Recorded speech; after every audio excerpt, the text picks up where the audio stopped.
చంద్రబాబు నాయుడు ముఖ్యమంత్రి అయ్యాడు.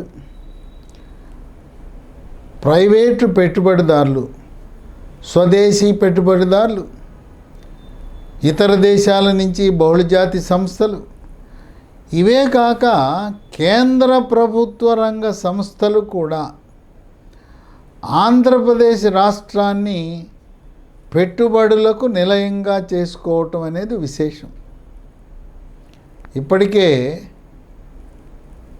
అనకాపల్లి జిల్లా అక్కడ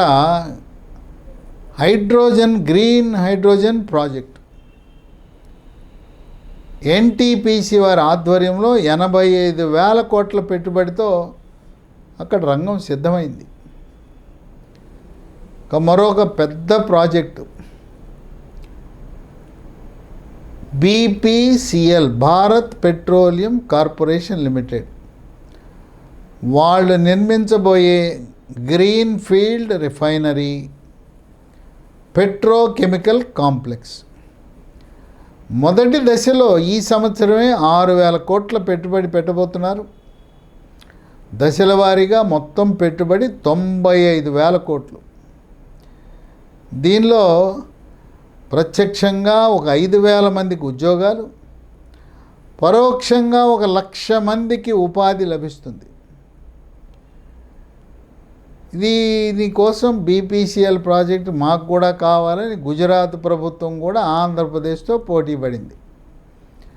పోటీ పడ్డప్పుడు చంద్రబాబు నాయుడు చూపించిన చొరవ, సదుపాయాలు, ప్రోత్సాహకాలు గుజరాత్ ఆ మాత్రం పోటీ పడలేకపోయింది.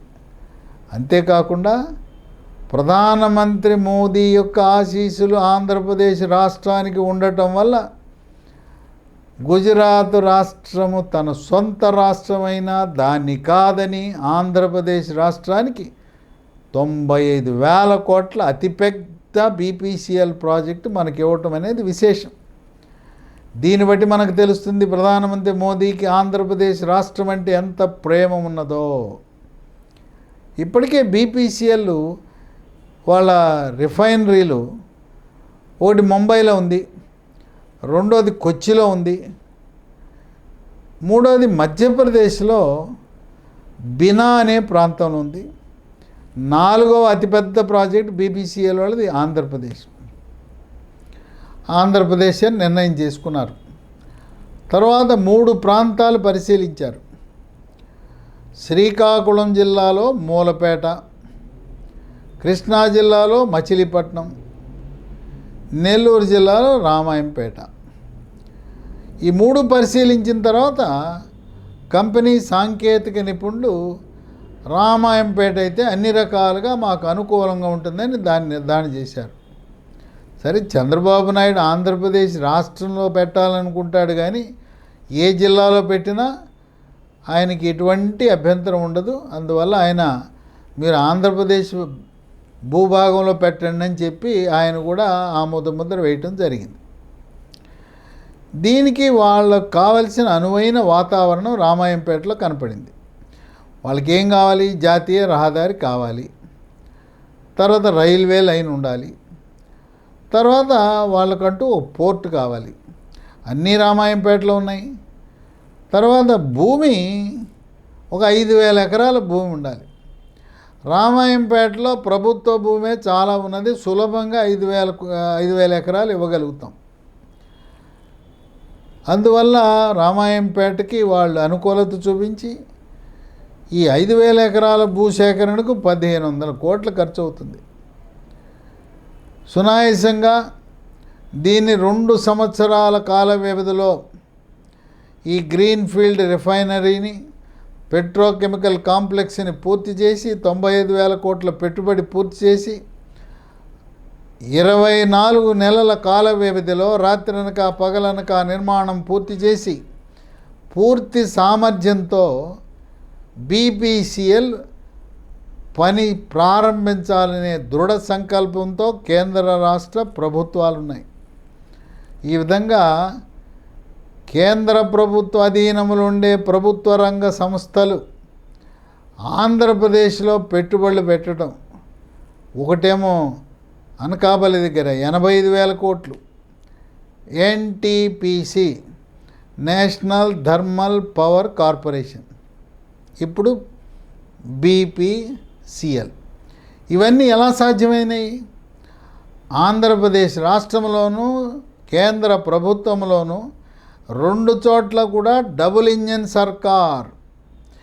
ఆంధ్రప్రదేశ్లో కూటమి, కేంద్రంలో కూటమి ఉండటం వల్ల పెట్టుబడులకు మనకు ఒక అనువైన స్థావరంగా మారింది ఆంధ్రప్రదేశ్ రాష్ట్రం. అలాగే చైనా దేశం నుంచి ఒక అమెరికాకు చెందిన 1000 కంపెనీలు, చైనా పరిస్థితి బాగలేదు, అనుకూల వాతావరణం లేదని ఆ 1000 కంపెనీలు చైనా నుంచి ఎత్తివేసి ఎక్కడ వెళ్ళాలా అని ఆలోచిస్తున్న తరుణంలో ప్రధానమంత్రి మోదీ రండి ఇండియాకి, మీకు అన్ని వసతులు కల్పిస్తామని వారిని ఆహ్వానించడం జరిగింది.